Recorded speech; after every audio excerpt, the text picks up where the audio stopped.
하나님의 말씀입니다. 이렇게 감사합니다. 아멘. 오늘 말씀은 민수기 33장 13절입니다. 저 여러분이 하나님으로 같이 읽겠습니다. 시작. 그러나 그나스 사람 여분네의 아들 갈렙과 눈의 아들 여호수아는 여호와를 온전히 따르니라. 여호와께서 이스라엘에게 진노하사 그들에게 40년 동안 광야에서 방황하게 하셨으므로 여호와의 목전에 악을 행한 그 세대가 마침내는 다 끊어졌느니라. 아멘. 네, 이 시간 예배하러 오신 여러분을 진심으로 환영하고 축복합니다. 아멘. 예, 오늘 말씀은 지난주에 이어서 민수기 들어가기 2입니다.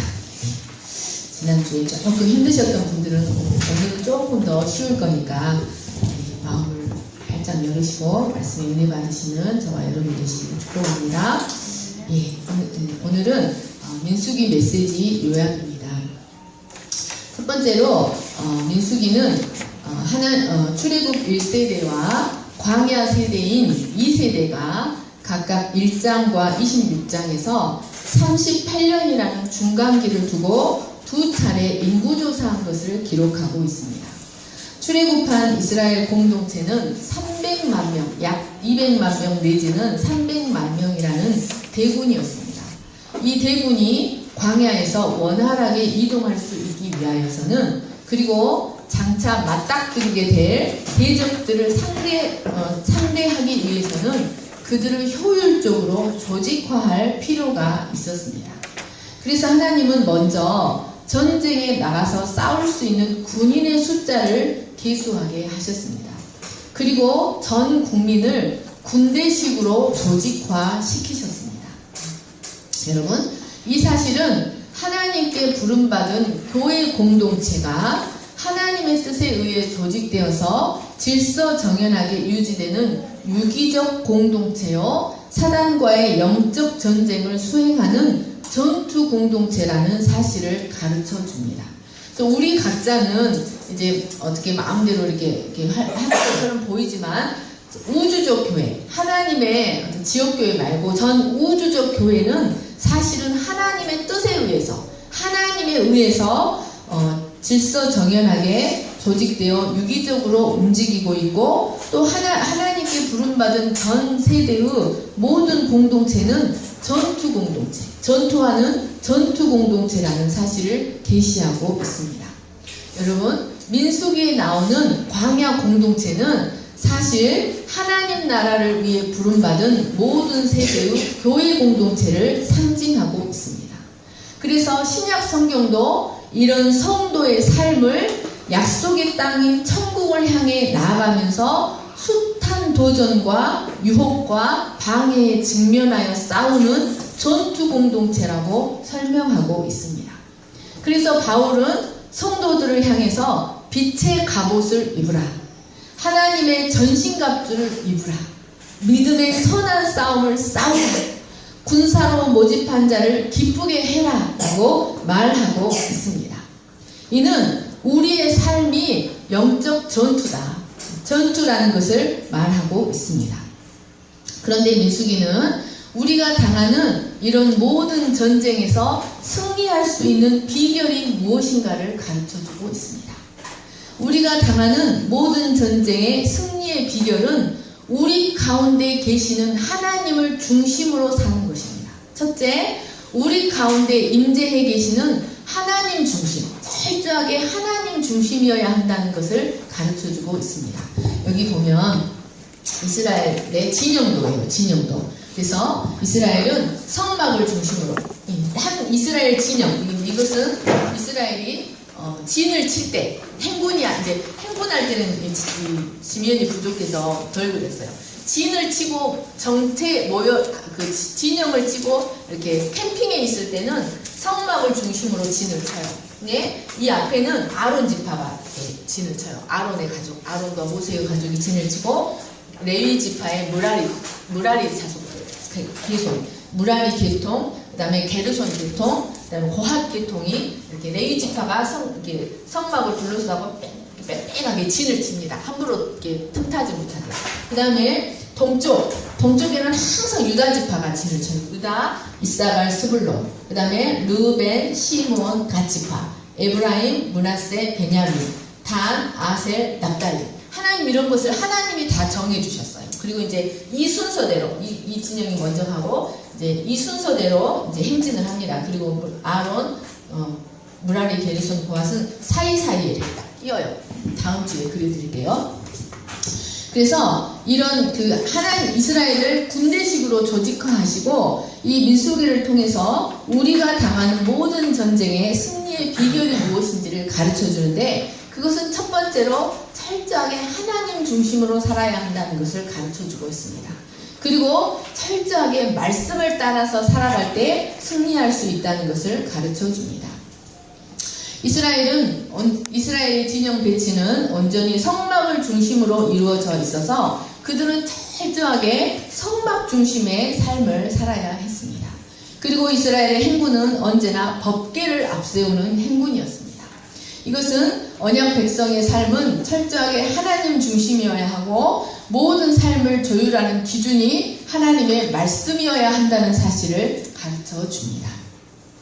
여러분, 그럴 때 우리는 우리가 당하는 모든 종류의 전쟁에서 항상 승리할 수 있습니다. 인생의 전투에서 우리가 하나님 없이 우리의 힘으로 싸울 때는 언제나 비참하고 수치스러운 패배만 경험할 수밖에 없습니다. 그러나 하나님을 믿고 그리스도를 의지하여 나아갈 때 우리는 언제나 승리할 수 있다는 사실을 이 민수기가 가르쳐주고 있습니다. 두 번째로 민수기에는 하나님 일꾼을 철저하게 구별하는 말씀이 나옵니다. 여러분, 민수기의 상당 분량이 레위인들을 구별하는 과정에 할당되고 있습니다. 그래서 1장 47절에서 54절, 3장과 4장, 그리고 35장 이 상당 분량이 레위인을 구별하는 과정, 그리고 광야 행군 시에 그들이 어떤 성막에 대한 직무를 어떻게 분담할 것인지, 그리고 가나안 정복 후에 가나안 땅에 들어가서 레위인들이 어떤 성읍에 흩어져서 살아야 하는지, 그리고 도피성을 어떻게 만들어야 하는지에 대한 그런 레위인들의 레위인들을 구별시키는 예식과 레위인들의 직무에 대해서 상당 분량을 할애해서 설명하고 있습니다. 레위인들은 가나안 정복 후에 이스라엘 각 지파로부터 부여받은 48개의 성읍에 흩어져 살면서 이스라엘의 거룩을 책임져야 했습니다. 레위인들은 12지파 중에서 따로 구별되어서 세상 일은 모두 포기하고 오직 성막의 직무에 전념해야 했습니다. 그리고 이스라엘이 신정국가로서의 기능을 제대로 감당할 수 있도록 이스라엘의 공공질서 그리고 영적 거룩 유지에 전념하는 파수병들, 경찰관들, 공무원과 같은 자들이었습니다. 이들은 성막 주위에 진을 치고 살면서 하나님의 거룩을 지켜내야 하는 하나님의 근위병들이었습니다. 그리고 하나님이 통치하시는 신정국가의 공무원과 같은 자들이었습니다. 이스라엘의 거룩은 바로 이들의 손에 달려 있었습니다. 김치를 담글 때 소금을 골고루 뿌려야 소금에 간이 들잖아요. 그것처럼 이스라엘 12지파에 흩어져 살면서 이스라엘의 거룩을 지켜내는 역할을 하는 우리 몸으로 말할 것 같으면 우리 몸의 면역계의 T세포 같은 존재들이 바로 레위인들이었습니다.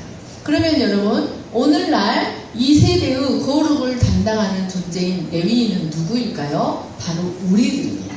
그래서 흩어져서 면역계의 T세포 같은 존재, 또 김치에 맛을 내는 소금 같은 존재들이 바로 오늘날의 레위인, 바로 여러분이라는 사실을 기억하시기를 축원합니다.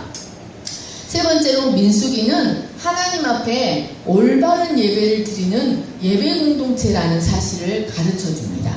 여러분, 민수기는 마치 레위기의 확장판 같은 느낌이 드는 율법과 규례들이 다양하게 나타납니다. 그러니까 레위기에서는 1차적으로만 설명했던 것 같은 율법들이 민수기에 와서 더 깊이, 더 자세하게 설명이 되는, 확장판 같이 설명이 되는 그런 말씀들이 나옵니다. 3장과 4장에 나오는 레위인의 직무 분담과 성막을 안전하게 이동시키는 것에 대한 규례라든지 5장에서 진영에서 모든 부정한 것들을 분류시키는 규례라든지 또 6장의 나실인 규례, 또 대제사장을 통한 축복의 규례, 또 7장의 각 지파의 족장들, 감독관들이 드린 헌물의 규례, 또 15장에 가나안에 들어가서 드려야 할 제사에 대한 규례, 또 17장에서 19장 제사장과 레위인의 직무에 대한 규례 등은 이스라엘이 하나님께 예배 공동체로 부름받았다는 사실을 가르쳐줍니다. 하나님 앞에 예배 공동체, 예배자들로 부름받았다는 사실을 가르쳐주고 있다는 말씀입니다. 그런데 여러분, 그 예배는 그들이 스스로 결정한 방법으로 드리는 것이 아닙니다. 하나님께 드리는 예배는 사람의 마음에서 나오는 방법대로, 사람이 자기 마음에 원하는 방법대로 드리는 것이 아닙니다. 하나님께 드리는 예배는 하나님이 정하신 방법을 따라 드립니다. 그래서 이 예배는 매우 질서 있고 규모 있게 드려야 했습니다. 하나님이 정하신 방법대로 드려야 했습니다. 그리고 그 질서와 예법을 무시한 자들에 대해서는 하나님이 매우 준엄하게 심판을 내리셨습니다. 이것은 그들은 광야에서 뿐만 아니라 장차 가나안에 들어가서도 하나님이 명하신 방법을 따라 예배를, 제사를 드려야 했습니다. 여러분, 이것은 무엇을 가르쳐 줍니까? 요한복음 3장입니까? 예수님이 2장입니까? 그 예수님이 말씀하시죠. 우물가의 여인, 사마리아 여인이 우리는 그리심산에서 이렇게 예배를 드리는데 유대인들은 그것이 하나님께 드리는 예배가 아니라고 말합니다. 도대체 예배는 어떻게 드려야 합니까? 라고 하니까 예수님 뭐라고 말씀하십니까? 신령과 진정으로 예배를 드리는 예배만 받으신다고 말씀하십니다. 그러면 신령과 진정으로 드리는 예배는 무엇일까요? 하나님이 명하신 방법대로 예배를 드려야 그 예배를 받으시고, 자기 나름대로 드리는 자기 나름대로 예배를 드리는 자들에 대해서 준엄하게 심판하셨는데, 그러면 과연 하나님이 받으시는 예배는 무엇입니까? 여러분, 이 모든 이 레위기와 민수기에 나타나는 이 모든 예배들은 다 오직 그리스도를 통한 예배를, 그것을 한마디로 줄이면 그리스도를 통한 예배입니다. 그리스도가 없는 예배는 하나님이 받지 않으십니다. 오직 그리스도를 통한 예배만을 하나님은 받으십니다. 그것이 바로 신령과 진정으로 드리는 예배입니다. 우리의 의로 나가는 것이 아니라, 우리의 열정이나 우리의 헌신이나 우리의 열심으로 나가는 예배가 아니라 그리스도의 의만을 의지해서 나가는 예배, 그 그리스도를 믿는 믿음만을 의지하는 예배를 하나님은 기뻐하십니다. 세 번째로 원망 불신, 네 번째 원망 불신, 그리고 심판으로 인한 방황과 죽음입니다. 여러분, 출애굽 이후 40년 광야 생활에 진정한 미스테리가 있습니다. 그것이 무엇일까요? 여러분, 광야 생활 40년의 진정한 미스테리는 사람이 살 수 없는 땅에서 옷이 헤어지지 않고 발이 부르트지 않도록 먹이시고 입히신 하나님의 이적이 아닙니다. 진정한 미스테리는 그토록 역동적으로 거듭되는 놀라운 이적과 사랑을 경험하고도 어떻게 그토록 거듭 하나님을 원망하고 불신하고 불평할 수 있었는가 하는 것이었습니다. 광야 생활의 진정한 미스테리는 그토록 많은 하나님의 이적을 경험하고도 그토록 원망하고 그토록 불신하고 그토록 불평한 그들의 죄악이 바로 미스테리입니다. 이스라엘은 힘든 여정에 대해서, 그리고 마실 물과 먹을 음식에 대해서, 그리고 하나님이 세우신 지도자에 대해서 끊임없이 불평하였습니다. 그런데 이 불평 중 가장 결정적인 불평은 바로 언약의 땅에 대한 불평이었습니다. 그런데 이 불평은 바로 하나님 자신에 대한 불평이라고 할 수 있습니다. 언약의 땅에 대한 불평은 하나님 자신에 대한 불평이요, 하나님의 약속 자체에 대한 불신이었습니다. 그러니까 우리로 말하면 하나님이 천국이 정말 있는가 하는 그런 불평이라고 할 수 있습니다. 그 불신의 결과 그들은 하나님의 심판을 받아 열흘이면 주파할 수 있는 거리를 38년이나 방황하며 헤맬 수밖에 없었습니다. 그런데 이 모습은 여러분 늘 하나님이 정말 계신가 안 계신가, 하나님이 정말 나와 함께 하신가 안 하신가 하며 늘 불신하면서 불평하면서 마음의 평안을 상실한 채 인생을 무의미하게 낭비할 수밖에 없는 우리 인간의 실상을 보여주고 있습니다. 자, 고린도전서 10장 1절에서 11절까지 같이 읽겠습니다. 시작. 형제들아, 나는 너희가 알지 못하기를 원하지 아니하노니 우리 조상들이 다 구름 아래에 있고 바다 가운데로 지나며 모세에게 속하여 다 구름과 바다에서 세례를 받고 다 같은 신령한 음식을 먹으며 다 같은 신령한 음료를 마셨으니 이는 그들을 따르는 신령한 반석으로부터 마셨으니 그 반석은 곧 그리스도시라. 그러나 그들의 다수를 하나님이 기뻐하지 아니하셨으므로 그들이 광야에서 멸망을 받았느니라. 이러한 일은 우리의 본보기가 되어 우리로 하여금 그들이 악을 즐겨한 것 같이 즐겨하는 자가 되지 않게 하려 함이니 그들 가운데 어떤 사람들과 같이 너희는 우상 숭배하는 자가 되지 말라. 기록된 바 백성이 앉아서 먹고 마시며 일어나서 뛰논다 함과 같으니라. 그들 중에 어떤 사람들이 음행하다가 하루에 23,000명이 죽었나니 우리는 그들과 같이 음행하지 말자. 그들 가운데 어떤 사람들이 주를 시험하다가 뱀에게 멸망하였나니 우리는 그들과 같이 시험하지 말자. 그들 가운데 어떤 사람들이 원망하다가 멸망시키는 자에게 멸망하였나니 너희는 그들과 같이 원망하지 말라. 그들에게 일어난 이런 일은 본보기가 되고 또한 말세를 만난 우리를 깨우치기 위하여 기록되었느니라. 여러분, 사도 바울은 고린도전서 10장에서 민수기의 이런 사건들이 바로 우리의 본보기가 되도록 하기 위해 기록되었다고 말하고 있습니다. 어떤 본보기냐면 불신앙의 심각성, 원망의 심각성을 깨우치는 본보기가 되기 위하여 기록되었다고 말하고 있습니다. 그러니까 하나님 이스라엘 광야의 모든 여정은 철저하게 하나님의 주권에 의해서 하나님이 그 여정을 이끌어가고 있었습니다. 그러니까 어떤 때는 오아시스를 지나고, 어떤 때는 물이 없는 시간을 지나고, 어떤 때는 배고픈 시간을 지나고, 이 모든 것들이 하나님의 주권 하에 있었다는 것입니다. 그래서 그들에게 하나님이 원하시는 것은 하나님에 대한 철저한 신뢰였습니다. 그래서 사도 바울은 이 민수기 사건들을 반복해서 상기시키면서 우리에게 불신앙과 원망의 심각성을 깨우치는 본보기가 되게 하기 위하여 이런 것이 기록되었다고 말하고 있습니다. 그런데 참으로 무섭고 슬픈 사실은 이런 것을 통해서 온전히 깨우쳐졌는가 하는 것입니다. 참으로 무섭고 슬픈 사실은 이러한 죄성이 2세대들에게도 그대로 계승되어서 2세대들의 삶에도 그대로 다시 나타났다는 것입니다. 다섯 번째, 죄성의 뿌리입니다. 여러분, 민수기 25장을 보시면 9세대가 불신으로 인해 받은 하나님의 저주가 끝나가는 시간이었습니다.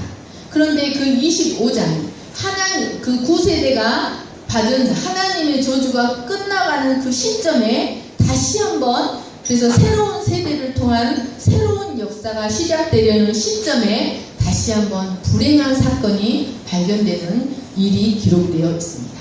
그것은 참 하나님 여호와에 대한 근본적인 반역과 근본적인 비신, 근본적인 불신에 해당되는 우상 숭배의 죄악을 행하는 사건이 일어난 것이 기록되고 있습니다. 그들의 부모 세대는 출애굽의 이적을 경험한 지 얼마 되지 않은 상태에서 애굽의 금송아지를 만들어 섬기는 죄악을 범했습니다. 그런데 그들의 자녀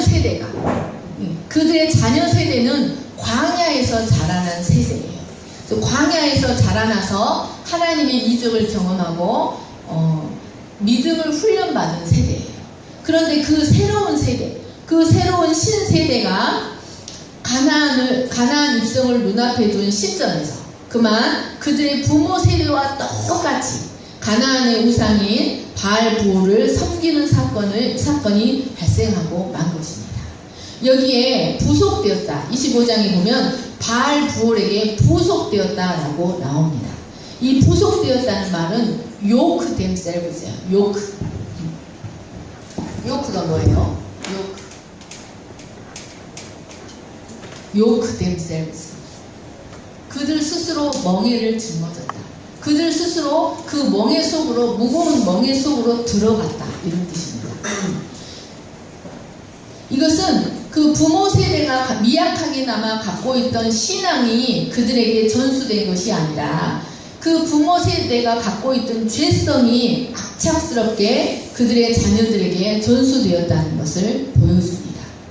이러한 사건은 인간의 죄성이 얼마나 질긴지를 우리에게 가르쳐줍니다.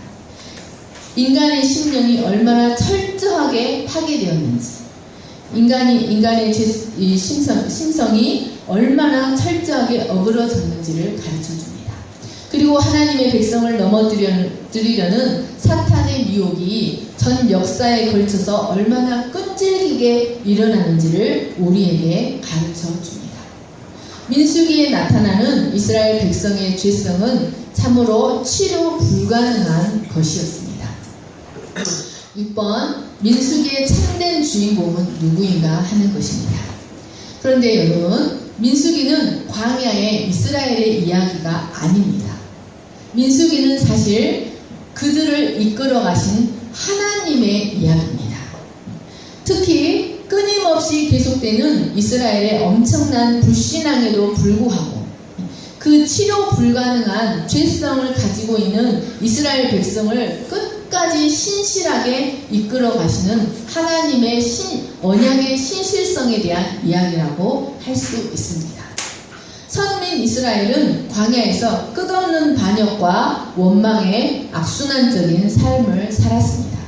그들의 이러한 불순종은 언약에 분명하게 명시된 언약적 저주를 그들의 삶에 불러들였습니다.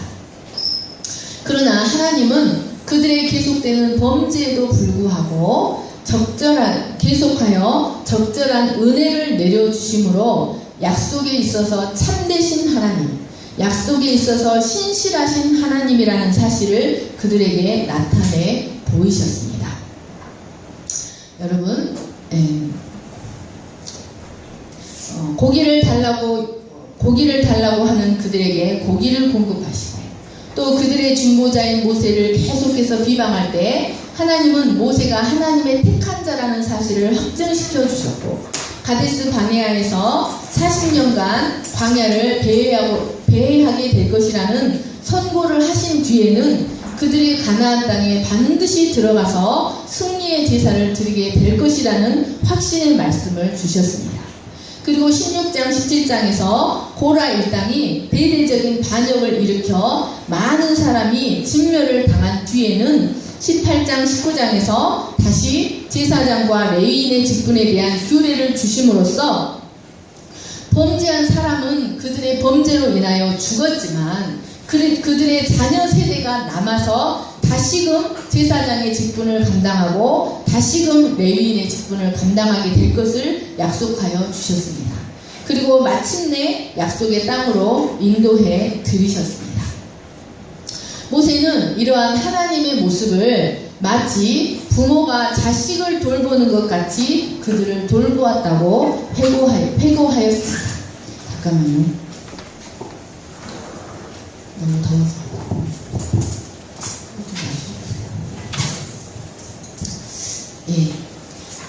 이처럼 민수기는 끊임없이 언약을 불신하고 반항하는 이스라엘에 대하여 진노는 하시지만 끊임없이 다시 용서하시고 끊어버리지 아니하시는 하나님을 보여주고 있습니다. 물과 음식이 없는 죽음의 땅에서 불신과 원망으로 가득 찬 이스라엘이 40년이나 생존할 수 있었던 것은 오직 하나님의 은혜와 언약에 대한 신실성 때문입니다. 이와 같이 오늘날 우리가 광야와 같은 세상을 살아가면서 하나님 앞에서 내어버림을 당하지 아니하고 계속하여 은혜 가운데 살아갈 수 있는 이유는 바로 이 하나님의 은혜 때문입니다.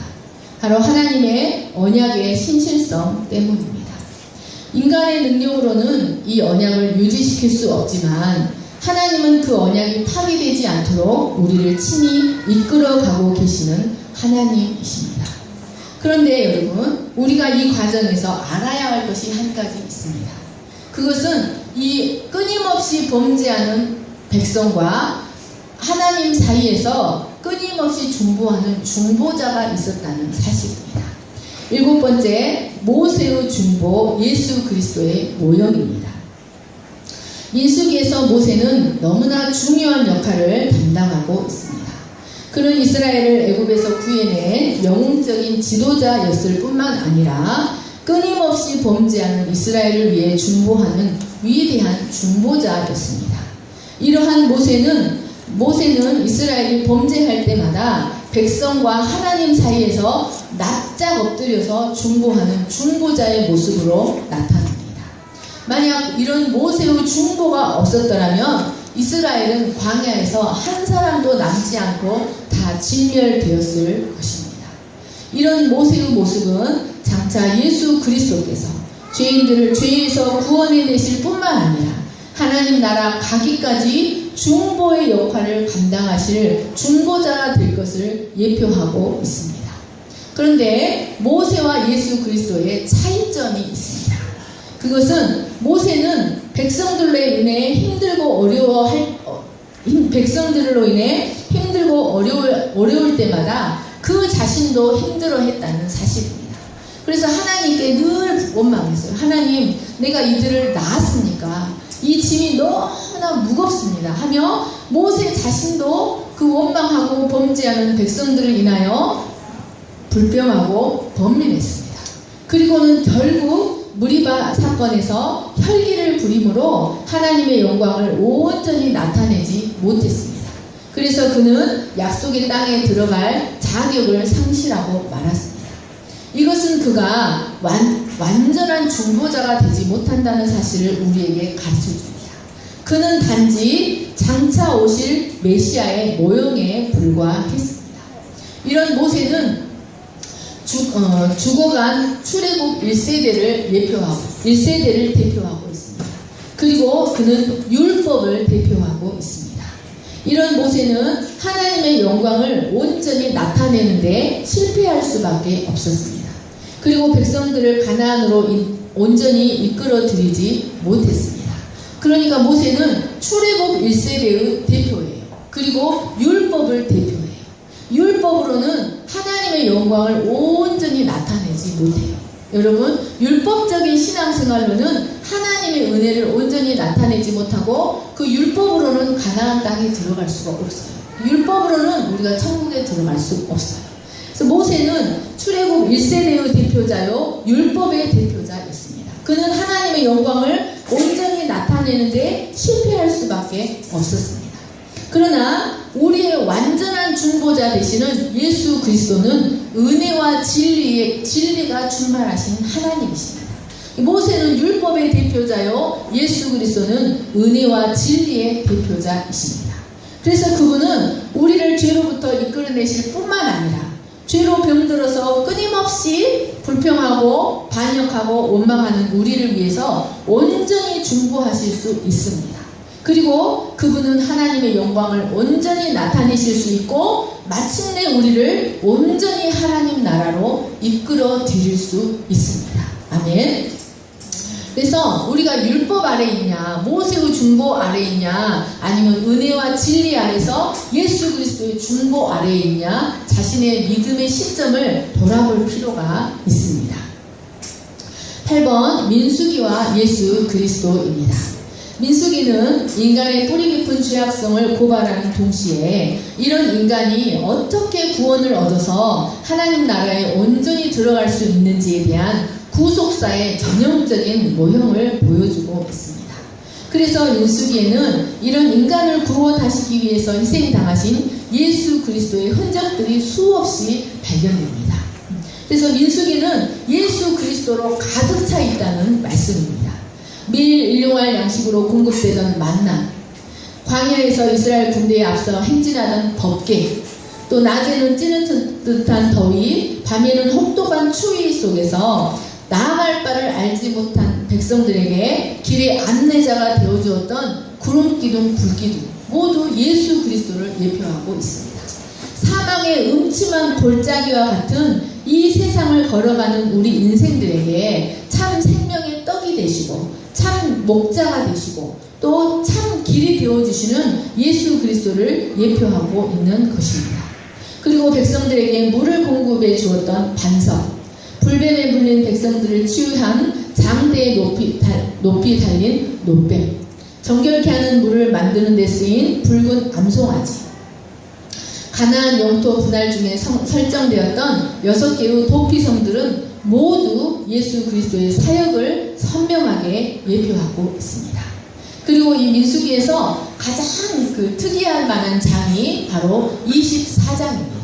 24장을 살펴보시면 이방의 간악한 술사인 발람, 이방인 술사, 이방인 점쟁이, 이방인 무당이었던 발람이 부월산에 올라가서 이스라엘 백성을 축복하는 장면이 나옵니다. 그래서 이 발람이 유대인에게서 나오실 메시아를 통해서 이루어질 하나님 나라의 통치가 얼마나 아름다운지를 참으로 아름다운 언어로 예언하고 있는 모습이 나옵니다. 그래서 그 이 발람 또한 이 메시아의 통치, 예수 그리스도의 통치를 예언하고 있습니다. 이처럼 민수기서는 인간이 아무리 거역하고 거부할지라도 언약 백성의 참된 구원자, 교회의 참된 머리로 택함받은 기름 부은 자는 오직 예수 그리스도밖에 없다는 사실을 반복하여 계시하고 있습니다. 9번째로 광야 유랑의 의미입니다. 하나님은 가나안 땅을 정탐한 정탐꾼들의 비관적인 보고를 듣고 애굽으로 돌아가는 환애굽 운동을 일으킨 이스라엘 백성을 징계하셨습니다. 그래서 가나안 땅을 정탐한 40일, 그 40일을 하루를 1년으로 잡으시고 40년간의 광야 방랑을 선고를 내리셨어요. 그래서 출애굽 당시 20세 이상으로 계수된 성인들은 모두 40년 동안 광야를 배회하면서 그때 성인이었던 사람은 모두 광야에서 죽어야만 했습니다. 그러면 하나님은 이처럼 이스라엘을 40년간 광야길을 걷게 하시면서 출애굽 1세대를 모두 죽게 하신 이유가 무엇이었을까요? 이것은 첫째로 이 기간은 성도의 혈과 육에 속한 죄성이 온전히 죽어지기까지 기다리시는 성화와 연단의 기간을 상징합니다. 여러분, 혈과 육으로는 하나님 나라를 유업으로 받을 수 없습니다. 여러분, 우리의 겉사람에 속한 혈과 육은 모두 연단을 받아야 하고 모두 십자가에 못 박혀서 죽어져야 합니다. 약속의 땅을 향해 거칠고 메마른 광야길을 40년이나 행군해야 했던 이스라엘의 여정은 마치 광야 같은 세상을 나그네처럼 살아가는 동안 우리들을 연단하시고 성화시켜 가시는 우리 인생의 신앙의 여정이라고 말할 수 있습니다. 33장에 나오는 광야의 42 여정, 40년 동안 그들이 걸어갔던 그 광야의 42 여정은 바로 굽이 우리 인생길을 인도해 가시는 우리의 파란 많은 인생 여정이라고 할 수 있습니다. 하나님은 이스라엘 백성들에게 선민의 자질을 만들어 가시기 위하여, 하나님 나라에 합당한 그 자질들을 만들어 가시기 위하여 하나님은 각 여정을 하나님이 친히 이끌어 가셨습니다. 그 여정은 힘들고 어렵게 보였지만 사실은 하나님의 사랑이었습니다. 그런데 이 기간 동안 하나님은 구세대를 정결하게 하시기보다 장차 약속의 땅에 들어가게 될 새로운 세대에게 소망을 두시고 그 새로운 세대를 훈련시키는데 더 마음을 두셨음을 알 수 있습니다. 왜냐하면 38년 동안 광야 생활 동안에 구세대의 이야기는 거의 나오지 않습니다. 그러니까 이 죽음을 선고받은 구세대의 이야기, 우리의 혈과 육의 역사는 하나님 편에서 의미 있는 역사가 아니라는 것을 가르쳐 줍니다. 하나님은 이 가나안 땅에 들어갈 새로운 세대들에게 믿음과 신뢰로 살아가는 것, 하나님을 믿는 믿음과 하나님을 의지하는 신뢰와 또 하나님 말씀에 온전히 순종하는 순종으로 살아가는 법을 이 광야 생활 동안 가르쳐주고 있습니다. 여러분, 우리 인생의 진정한 문제는 우리 외부에 있는 것이 아닙니다. 우리 인생의 진정한 어려움은 외부에 있는 것이 아니라는 것을 이스라엘의 광야 생활이 우리에게 가르쳐줍니다. 하나님은 이스라엘이 어려움을 맞이할 때마다 필요한 것들을 다 공급해 주셨습니다. 그들은 광야에서 필요한 모든 것을 공급받았습니다. 이들이 정말로 어렵고 이들이 정말로 고통스러워했던 근본 문제는 그들이 하나님의 말씀 붙잡기를 실패했기 때문이었습니다. 믿음 붙잡기를 실패했기 때문에 그들이 어려운 시간을 보낼 수밖에 없었습니다. 광야에서 하나님의 징계를 가져왔던 모든 사건들은 그들이 하나님의 약속을 절대적으로 신뢰하지 못했기 때문에 발생했던 것들이었습니다. 하나님의 말씀에 온전히 순종하지 못했기 때문이었습니다. 하나님은 광야 생활을 통해 그들에게 절대적인 믿음, 하나님을 절대적으로 신뢰하는 것, 그리고 하나님의 말씀에 온전히 순종하는 법을 훈련하고자 하셨습니다. 그것은 가나안 땅에 들어가는 그들에게 절대적으로 필요한 것이 무엇인가? 가나안 땅에서 어떻게 살아가야 하는가? 가나안 땅에 들어가고자 하는 자들에게 가장 필요한 것이 무엇인가? 그것은 하나님을 절대적으로 신뢰하는 믿음이었습니다. 그리고 하나님의 말씀에 온전히 순종하는 순종이었습니다. 자, 신명기 8장 2절 같이 쭉 읽겠습니다. 시작. 내 하나님 여호와께서 이 40년 동안에 내게 광야길을 걷게 하신 것을 기억하라. 이는 너를 낮추시며 너를 시험하사 내 마음이 어떠한지 그 명령을 지키는지 지키지 않는지 알려 하시니라. 너를 낮추시며 너를 줄이게 하시며 또 너도 알지 못하며 내 조상들도 알지 못하던 만나를 내게 먹이신 것은 사람이 떡으로만 사는 것이 아니요 여호와의 입에서 나오는 모든 말씀으로만 사는 줄을 내가 알게 하려 하십니다. 아멘. 사랑하는 여러분, 하나님은 왜 우리 인생들을 어려운 순간들로 이끌어 가실까요? 왜 그토록 어려운 순간을 우리로 하여금 지나가게 하실까요? 그것은 우리로 하여금 하나님을 절대적으로 신뢰하는 법을 가르치기 위함입니다. 우리가 의지할 분은 하나님밖에 없다는 것, 그리고 하나님의 언약의 신실성을 온전히 믿고 의지하는 법을 가르치도록, 의지하는 법을 배우도록 하기 위하여 우리로 하여금 그토록 어려운 시간, 어려운 그런 과정들을 통과하게 하십니다. 그런데 10번 축복의 분배입니다. 우리 인생의 여정 마지막에는 무엇이 있을까요? 여러분, 이스라엘의 광야 여정의 마지막에 무엇이 있었습니까? 우리가 굽이 42곳을 돌아가서 마지막에 우리는 어떤 순간을 만나게 될까요? 이스라엘의 광야 여정은 길조차 제대로 없는 뜨겁고 황량한 길의 여정이었습니다. 그러나 그 여정은 결코 무의미한 유랑 생활이 아니었습니다. 왜냐하면 그 여정은 바로 약속의 땅이 그 목적지였기 때문이었습니다. 민수기 후반부인 26장에서 36장은 거의가 가나안 땅의 분배에 대한 하나님의 지시사항들로 이루어져 있습니다.